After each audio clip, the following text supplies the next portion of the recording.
And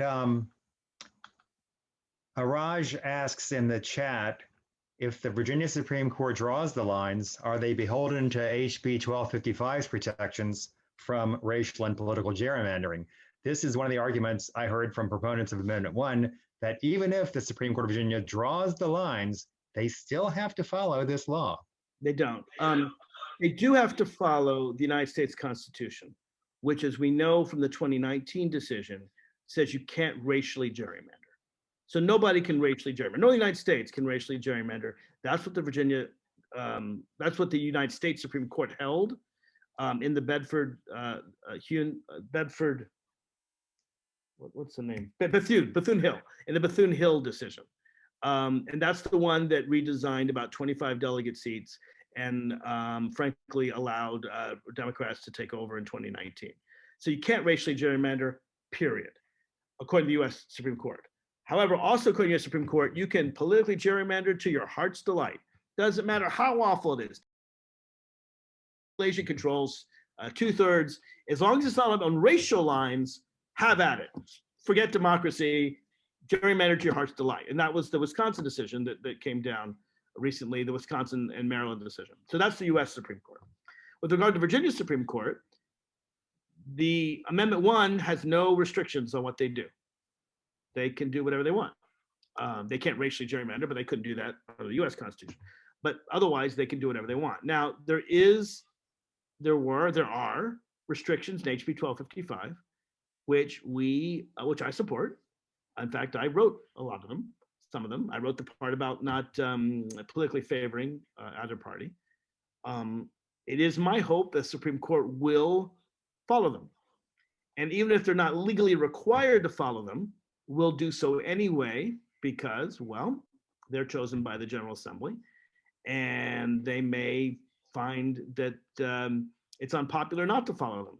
On the other hand, it might be popular to follow them, right? Because if they can design a Republican House, then they're almost certain to get reelected because the Republican House chose them in the first place. Whereas if it's a Democratic House, a lot of Democrats are not going to vote for a conservative justice. So it's in their interest to draw lines to make Republicans to be in charge. Now, whether they will have, the public spirit, the civic spirit to follow 1255 and to not do their own self-interest, I hope they do. I mean, one of the things our founders taught us in Checks and Balances is that you want a system designed so that people pursue their self-interest. We all get to something that roughly is democracy, a republic. In this case, the right thing to do is different from the self-interested thing to do. And that leads to a scary system, which is why I opposed Amendment 1 systemically. But could they follow it? Yes. Do I hope they follow it? Yes. Do I encourage them to follow it? Absolutely. Will I criticize them if they don't follow it? You bet I will. But at the end of the day, they're the legislature and the executive and the judiciary. They make all the rules.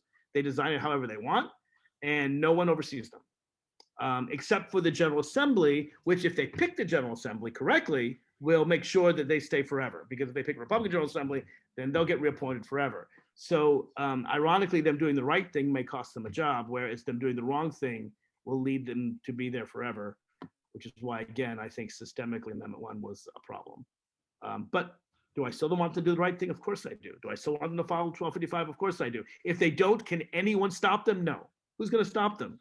The US Supreme Court says they won't. We can appeal the Virginia Supreme Court ruling to the Virginia Supreme Court. Hey, King, you did wrong. King, tell King you did wrong. King says, nope, I didn't. So that's the whole systemic problem with the amendment to begin with. We are asking them to be good and giving them an incentive to be bad. But again, I'm told they're honorable people. So I hope they are. And if they're not, I'm going to condemn them for it. We do have a public voice. That's all we've got. Now, everyone, please understand that you're also welcome to put a question in the chat too. Sure. Does anybody have any questions at this moment? Here's a question I have. Yeah. And I'm glad that you seem to advocate for bringing intense scrutiny on what the Supreme Court is doing. And I'm thinking that those judges are used to not having to answer to the press or to the citizens. They're kind of like, they interpret the law and what they say goes. It goes to appeal, they get overturned, but No, they they don't can't be really have an overturned. answer. Well, hold on. They cannot be overturned. Well, no, I'm saying like in their normal course of business, No, no, when no, they when they're but in the normal course of the only way to overturn a decision of the Virginia Supreme Court, there's a couple ways. One would be if they violate the federal Constitution, the United States Supreme Court can overturn them. But the U.S. Supreme Court has now clarified. It was unclear for many, many, many decades, but they have now clarified they will stop racial gerrymandering. They'll do nothing about political gerrymandering. So we cannot expect the U.S. Supreme Court in any way to overturn anything the Virginia Supreme Court does, whatever they do. The only other way would be for us to change the Constitution, which requires two successive General Assemblies elected under the lines drawn by the Supreme Court to vote, and then the people to vote through a constitutional amendment, or for the members of the General Assembly over time to remove a justice. But as I just said, their incentives are, if they're conservative, to draw the lines in a way that favor Republicans. Yeah. Well, my question goes to a different angle, and I kind of want to get your input on it. And that is that, and it's on the matter of, scrutinizing what their actions are going to be. And since they're in a much different role than what they're used to being in, I wonder that they're going to be, reluctant to, to answer to the public. Oh, they won't. I feel like I should contact the members and say, you're doing things different now. You're deciding how we're going to choose our leaders, and you need to answer our questions. And I'm afraid they're going to say, no, I don't. You can't force me to. There's no law that says I have to do that. But I feel like, they have to come before the public and say how they're going to act. Well, so that's what they're going to say. So first of all, I am not saying the Supreme Court wanted this responsibility. I think many judges will tell you they didn't want it. We gave, for the first time, Virginia's been around 400 years. In 400 years, we have never given the Virginia Supreme Court legislative responsibility until now. Before then, they only had judicial responsibility. They could take a case where people disagreed on the law and resolve that legal ambiguity, the way every other court does in the United States. For the first time, I believe in American history, the court's been given legislative responsibility to draw the districting lines. Courts have drawn lines in the past, but they've drawn lines where people have disagreed. Maybe there's been a legislature that's disagreed with the governor.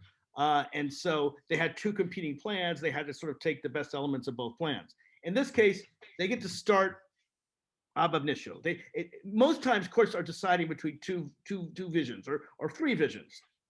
Parties come to them and they decide. In this case, they're like a legislature. They get to draw the lines from the outset, from the get-go, which, as far as I know, has never been done in American history before. So they're acting as a legislature in a way they've never done before. And I'm not even saying they wanted to do. Again, it violates 400 years of Virginia constitutional history.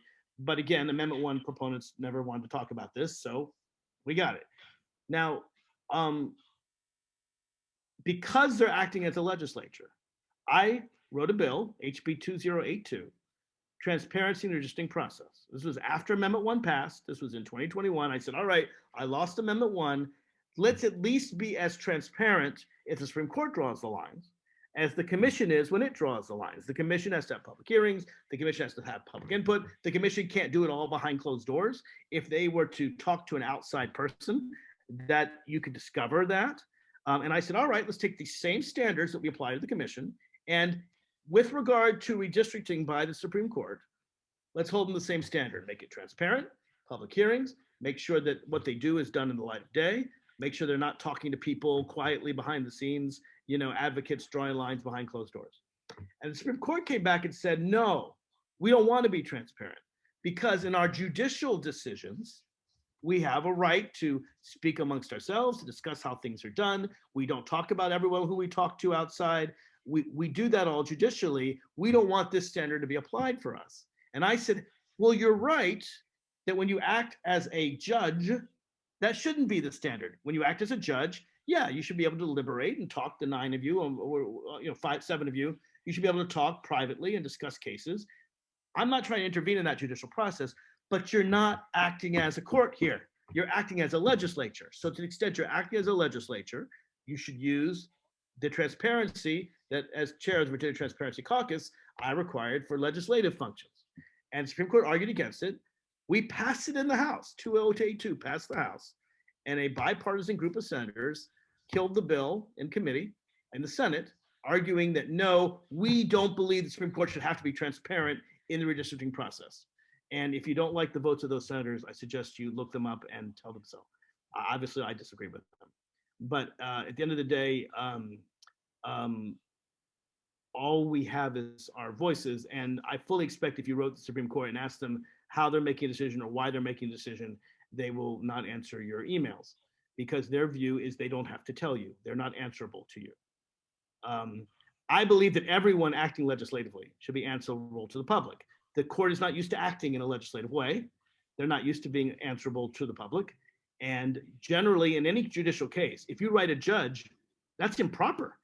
They'll ignore it. You can't write it. You can't, in a judicial proceeding, say, hey, dear judge, I want you to rule my way. No, what you do is you file a pleading, and they can rule on that pleading. You know, you can file an amicus brief, but you can't lobby a judge. That's improper. You don't lobby a judge. But for a legislature, you lobby us all the time. We're used to it. Hey, Mark, vote this way on this bill. Mark, vote against this bill. Mark, you're crazy. You're stupid. You shouldn't have voted that way. We're used to lobbying legislators.